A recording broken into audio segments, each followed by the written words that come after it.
Bruce Rivers, he's the criminal lawyer. But who is he? Bruce Rivers, he's the criminal lawyer. And who is he? Bruce Rivers, he's the criminal lawyer. And what he do? And it's gonna react to all the self-snitching. Hi, this is Bruce Rivers. Welcome to another fun-filled episode of Criminal Lawyer Reacts. I'm Bruce Rivers, board-certified criminal defense lawyer. Today, we are reacting to Like Father, Like Son. What? Okay, so we're talking about Buster Murdaugh. But before we get to that, we are brought to you every episode by eSign.com. eSign.com is an effective way to remotely do business. Let's say your dad's in jail, okay? And you can't go out because everybody's seeing your red hair and your face all over the place. And you just can't, but you need a lawyer because they reopened an investigation that you thought you had taken care of years ago. Well, you go to eSign.com and you tell your lawyer, send me a retainer agreement, download the app, get 3 free signatures a month.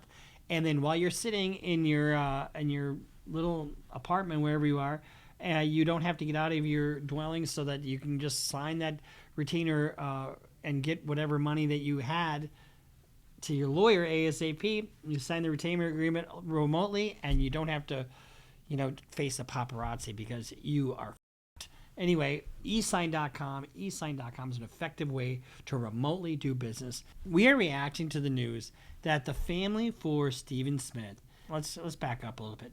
So now Alex Murdaugh is in prison for the death of his wife and his son, Paw. And he was convicted of a double homicide, and he got a life sentence for each. He still is waiting for all the 99 charges about the financial mismanagement. Well, what they did here is there was, they sold the Moselle property, I think, for like $3.7 million. And the money is being divided up a certain way. Buster's getting like $500,000. And so, but in 2015, first of all, there's no statute of limitations on murder. Okay. In 2015, a young 19-year-old Stephen Smith was found dead on the roadway. And there have been conflicting stories as to what happened to him. There's a medical examiner report who said it looked like a car crash. But there's also other police reports that says there's no glass, there's no debris, there's nothing around the area where he was to make it look like a car crash. Why would anybody want Stephen Smith dead? Well, what if it came out that he was having a romantic relationship with Buster, and Buster was actually gay? I don't know that to be true, but that's what the scuttlebutt is. And so this has been not really a cold case, but guess what?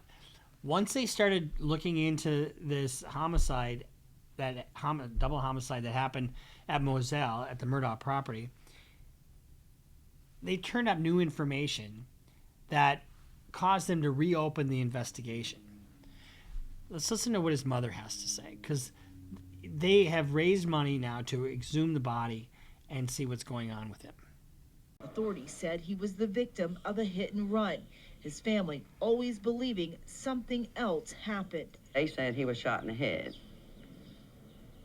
And then it turned out it was a hit and run, and then he was beat up, and so the story just kept changing over and over. His family now raising money to exhume his body in hopes of doing an independent autopsy to find out how he died. Now, when you have a family like the Murdaugh family who's got connections everywhere in this small community, would it be out of the realm of possibility that he paid somebody off to alter the results of an autopsy? This is now the 5th death that we're talking about with this circle of people. You got the wife and the son, Margaret and Paw. You've got Mallory Beach, who died in the boating accident. You've got the housekeeper, and then now you've got Stephen Smith. That's 5 deaths, and 5 unnatural deaths, caused in this small circle of people. Who does that happen to? Nobody. Now, Mallory Beach was not an intentional homicide. It was an absolute careless, reckless, crim vehicular boating accident. But you got the housekeeper, you got Stephen Smith, and you've got the two other ones were intentional homicides, no question about it. But one of the things that they did when they investigated the house, they executed a search warrant on the house. Apparently, there was something that sparked enough interest in law enforcement to reopen the investigation. This happens all the time.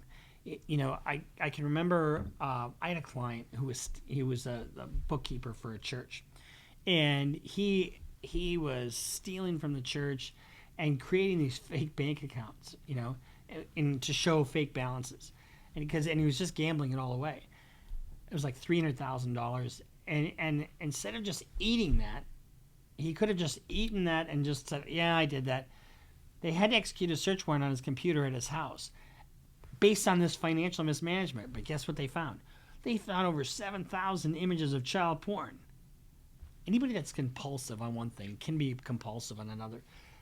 And guess what? That's, 15-year mandatory minimum federally. So you thought you could get away with just, a little bit of financial mismanagement. Well, that turned out to really cost you a lot more. Well, that's kind of happened in this case. You're going there to investigate one thing, you can uncover other things. And you're not limited to crimes that you can charge because you weren't there for that particular purpose. You find other shit, you can charge other shit. So if I was Buster, I would shut the hell up, hire the best lawyer I possibly could with that $500,000 that he got, and do whatever I could to stay out of the limelight. I wouldn't go on the offensive. Remember when I said you best to just keep quiet? Buster issued a statement, and I'll read it to you. I have tried my best to ignore the vicious rumors about my involvement in Stephen Smith's tragic death that continue to be published in the media as I grieve over the brutal murders of my mother and brother. I love them so much. I miss them terribly. I haven't spoken up until now because I wanted to live in private while I cope with their deaths and my father's incarceration. And from that standpoint, give me a break. If he didn't have anything to do with Stephen Smith's death, how awful would it be to lose 3 people like that?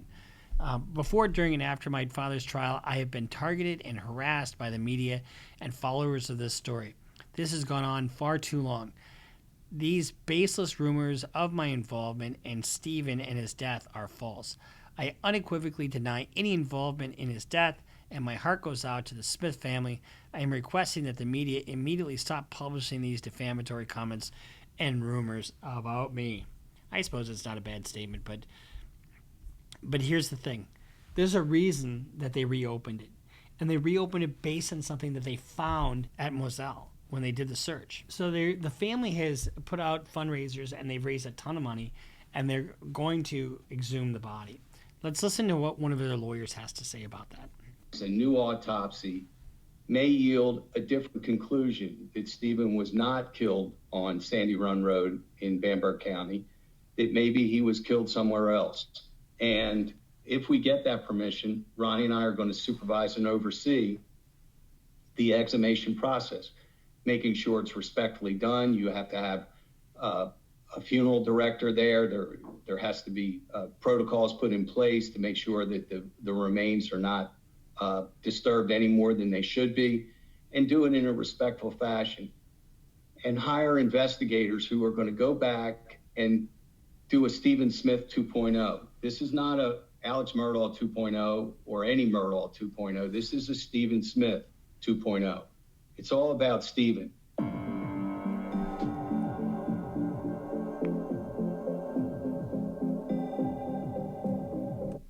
So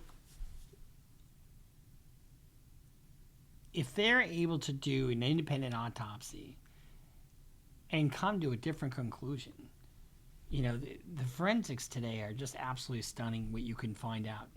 I hire medical examiners all the time to give opposing views on what the science means. And most of the time, the science is what it is.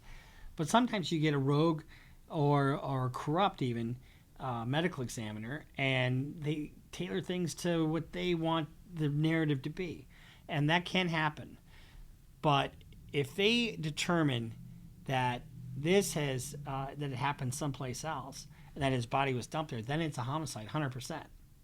So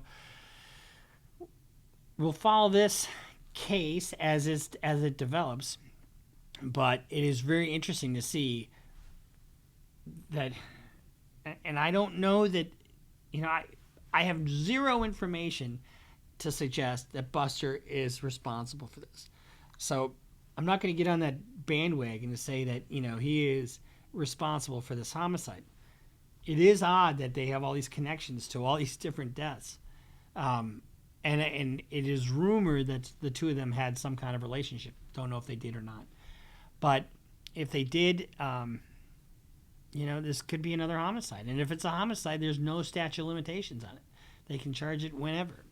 And sometimes the dead do tell tales. So we'll keep an eye on this. It's interesting when you see the science, what they can actually tell from certain injuries. So keep tuned. Thank you very much for being subscribers. We are make sure you subscribe, follow us on Instagram, follow us on Twitter, sign up for Patreon, and we'll see you next time here on Criminal Lawyer Reacts. Bruce Rivers just broke down your case. He know all the charges that you about to face. You ain't coming home till 2058. That self-snitching gon' get you put away. Bruce Rivers just broke down your case. He know all the charges that you about to face. You ain't coming home till 2058. That self-snitching gon' get you put away. 23-hour lockdown, please, is that my God?